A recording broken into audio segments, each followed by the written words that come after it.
My name's Tyler. I'm 33, and I'm the kind of guy that doesn't usually talk about family stuff online. But this has been sitting in my chest for over a year, and it's like I can't move on until I get it out. So here it goes. Was the first person in my family to go to college, and not just college, law school. Worked my ass off through undergrad, bartending 5 nights a week, and still managed to graduate with honors. My mom used to tell everyone I was going to be the one to break the cycle.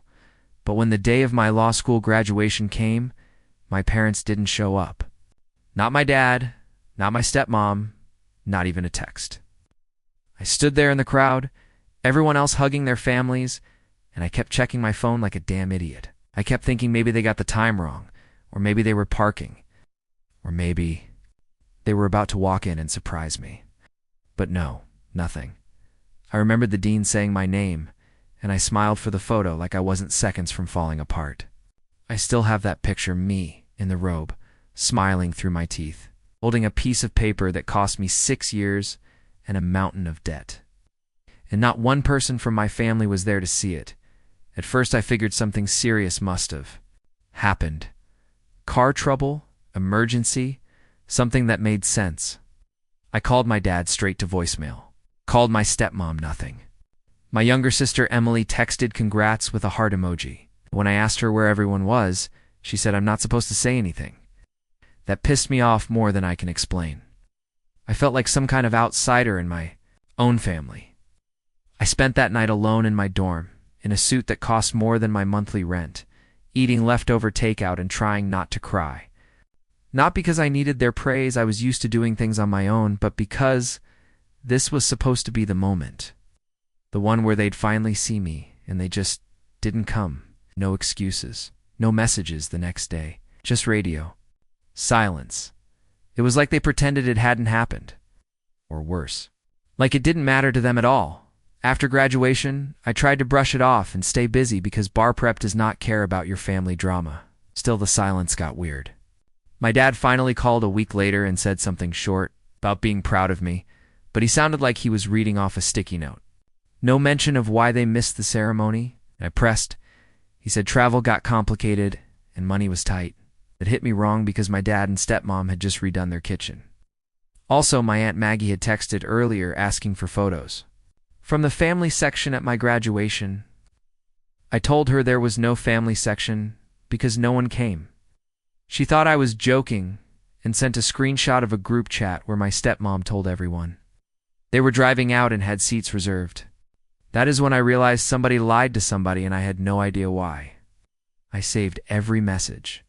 I did not respond right away because I wanted to see how far this went. Thanksgiving was the first time. We were all going to be in the same room since everything blew sideways. Aunt Maggie hosts every year in western Pennsylvania at the old farmhouse. That used to be my grandparents' place. She is the practical one in the family, and the one who helped me with FAFSA forms when my parents were fighting. She insisted I come and said she wanted to talk about something in person. When I pulled up, there were already 6 cars in the gravel lot. My dad's truck was there, my stepmom's SUV, Grandpa Walt's old Buick. I sat in my car for a full minute, just breathing, because I knew the graduation thing was going to come up and I was not sure how ugly it would get. I finally went in with a bottle of store wine and my game face on. The second I walked in, I felt the tension. Not outright yelling or anything, but that weird kind of quiet when everyone's pretending everything's normal. My stepmom smiled, a little too hard, and said, "Well, look who decided to show up."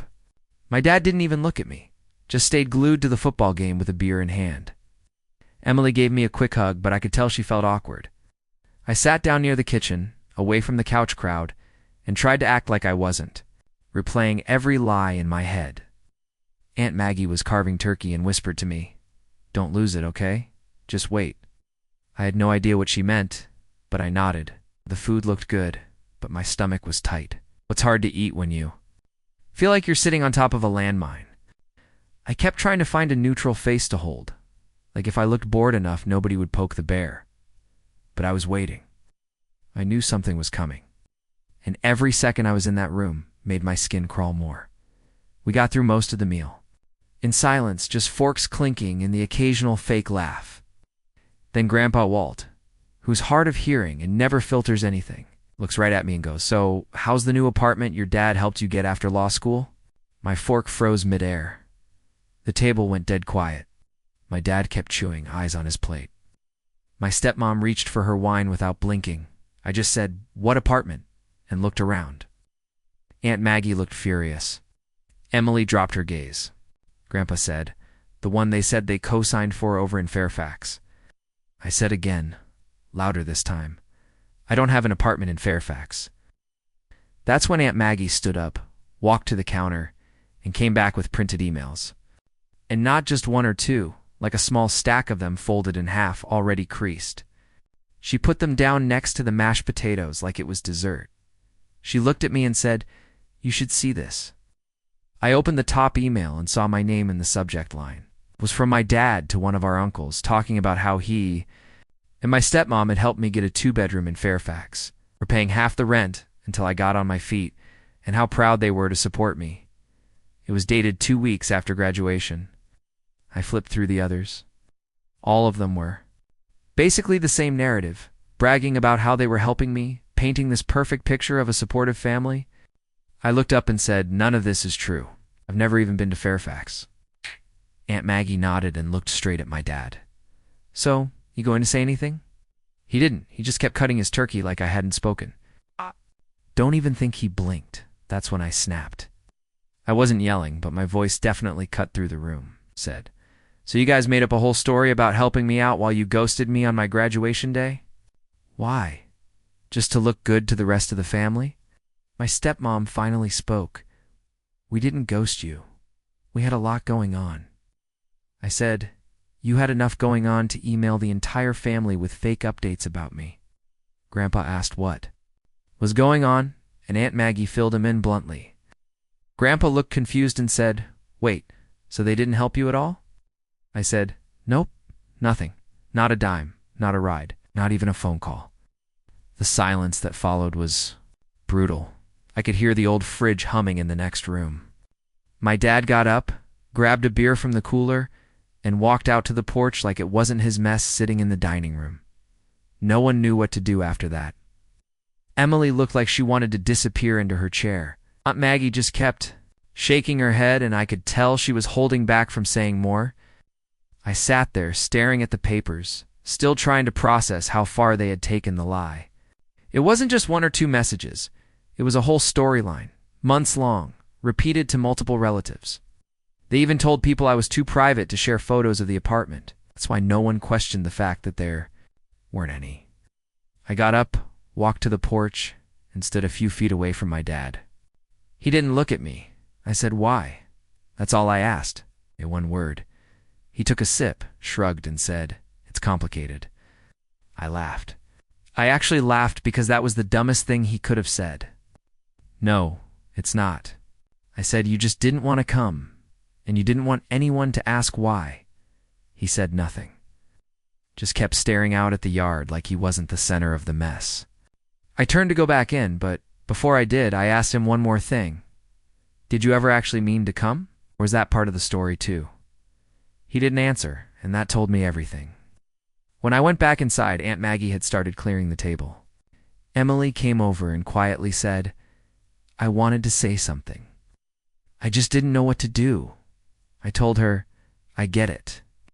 But next time, say something." She nodded, eyes wet. Everyone else was kind of frozen, like they weren't sure which side to stand on. I didn't care. I had spent my whole life trying to earn space in that family. That night, I realized I never really had one. After dinner, people started clearing out way earlier than usual. Normally, Thanksgiving at Aunt Maggie's lasted until late games and dessert, people passed out on couches. But that year, it wrapped up before 8. My dad didn't come back inside. My stepmom made up some excuse about checking on the dog, and left without saying goodbye. No one stopped her. Uncle Gary gave me a weird half-hug at the door, like he didn't know if he should be apologizing or distancing himself. I stayed behind to help Maggie clean up. She didn't say much at first, just scrubbed pans with a quiet kind of fury. Eventually, she looked over and said, "I didn't print those to start a war. I just couldn't let them keep lying like that." I told her I was glad she did. She was the only one who seemed to care what was actually real. I slept in one of the guest rooms that night. I didn't feel like driving back, and honestly, I didn't want to be alone. Maggie made me tea. And we sat in the kitchen like we used to when I was a teenager, when her house was the only place that felt normal. She told me she always knew there was something off in the way my dad treated me, but she thought maybe it would change once I got older. I told her it didn't. It just got sneakier. We didn't talk about it much more after that. We just sat there, tired, quiet, and weirdly peaceful. The kind of peace you feel when something breaks, but at least now it's out in the open. I fell asleep that night without checking my phone for the first time in weeks. The next morning I got a text from my dad. Just one sentence. Hope you got what you wanted. No apology, no explanation. It's that passive-aggressive crap he always pulled when someone held up a mirror to him. I didn't respond. I sat there staring at it for a long time, trying to figure out why that message made me angrier than the lie itself. I think it was because it proved he still saw himself as the victim, like I had somehow embarrassed him by telling the truth. Like my silence would have been the mature thing, and calling out the lie was being dramatic. That's always been his way. Everything was always about how it looked to others. It's never about how it actually felt. That was the day I finally blocked his number. I didn't make a speech about it. I didn't send a long message or warn him.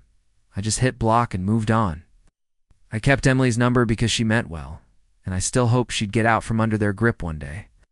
But I was done chasing people who only loved the idea of me. I moved back to DC 2 weeks later and started working at a small firm. It wasn't glamorous and the hours sucked, but I felt free for the first time in years. I didn't have to prove anything to anyone anymore. I wasn't pretending to have a perfect relationship with people who couldn't even show up for the biggest day of my life.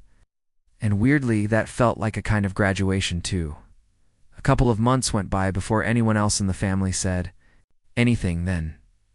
One day I got a card in the mail. No return address, just my name, handwritten. Inside was a short note from my grandma on my stepmom's side, someone I barely knew. It said, "Families fall apart when people stop caring. I hope you come back around eventually." It hit me in a weird way because I wasn't even sure I was ever really in it to begin with. You can't come back to a place you never truly belonged. I almost threw the card away, but I kept it. Not out of sentiment, but as a reminder. Sometimes people don't mean harm. They just don't know what it's like to be left out of your own story. I started therapy not long after that.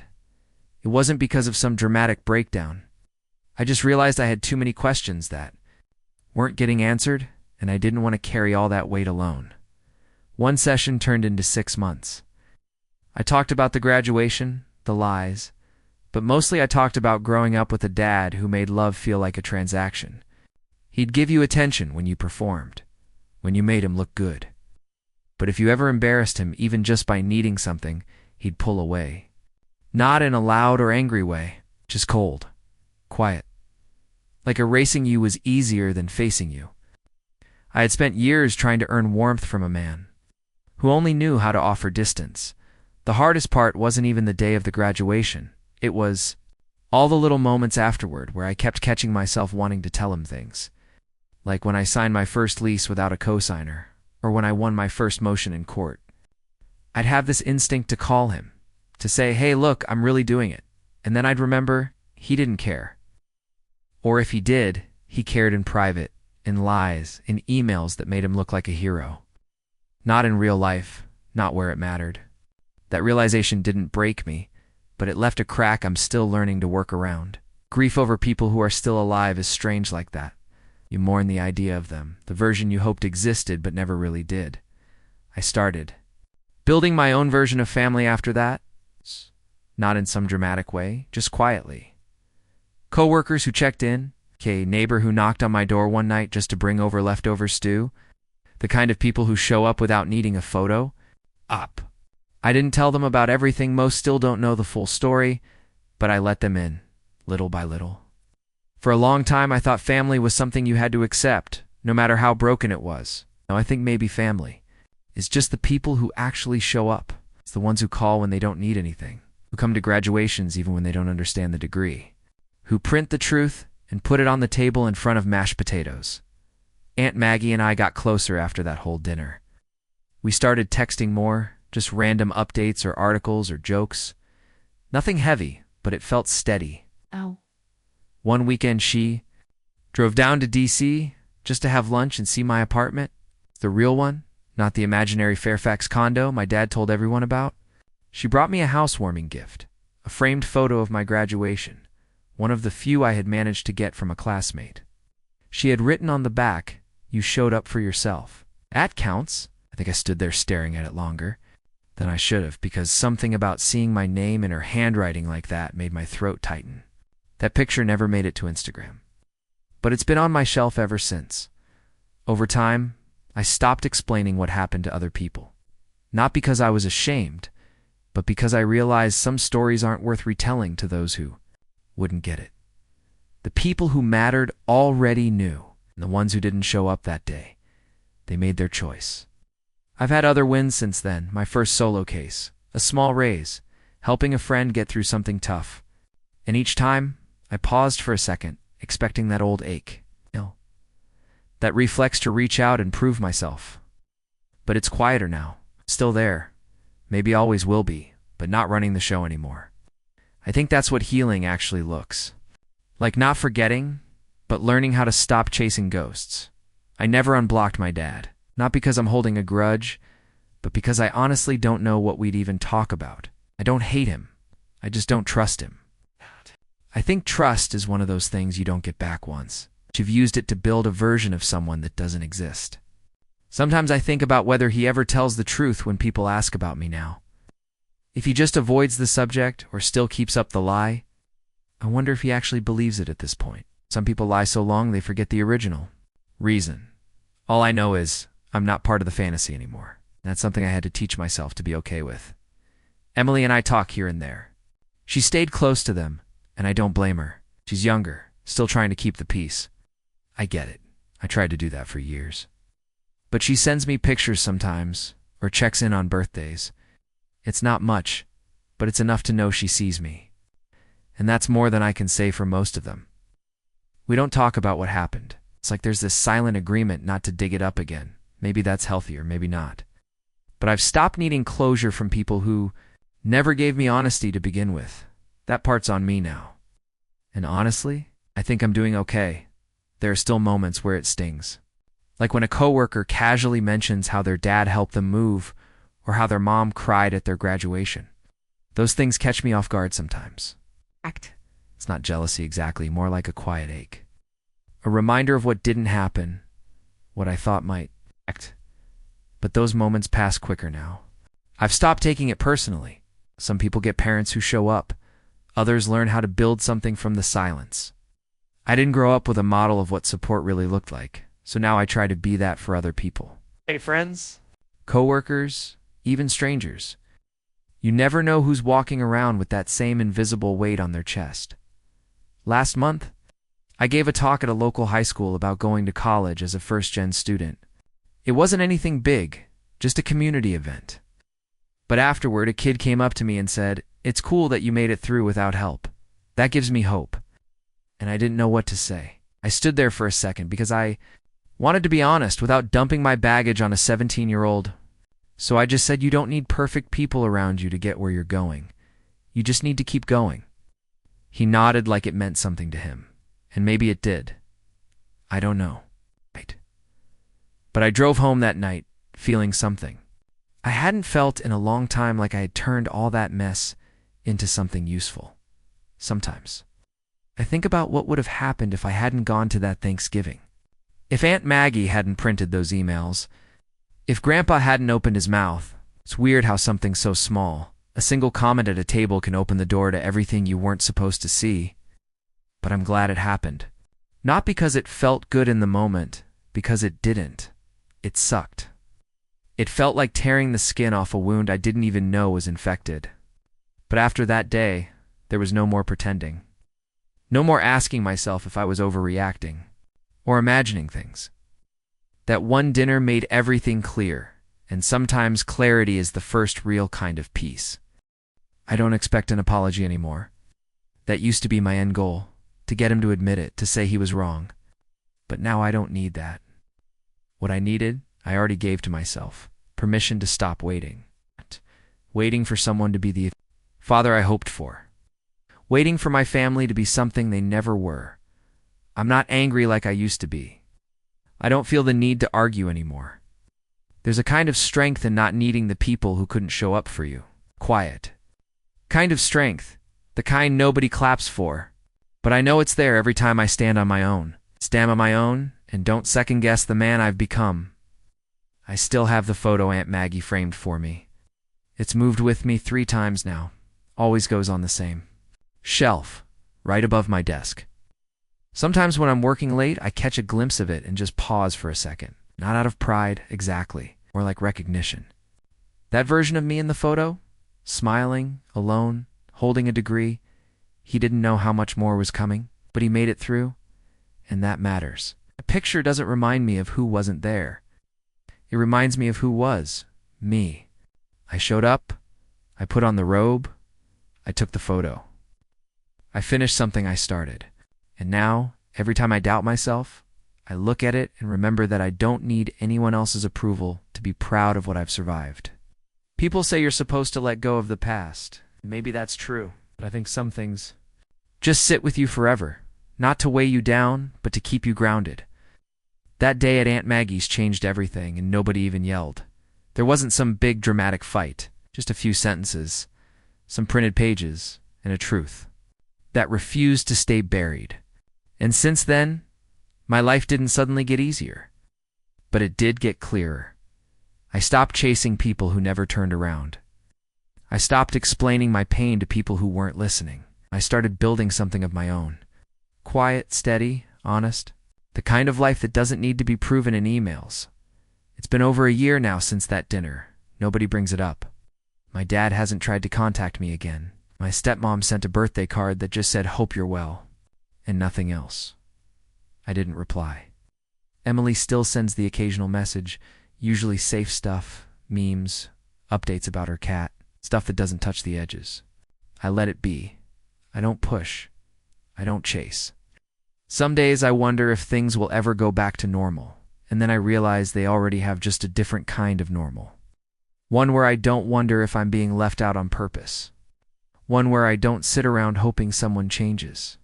One where I finally stopped apologizing for expecting to be treated like I mattered.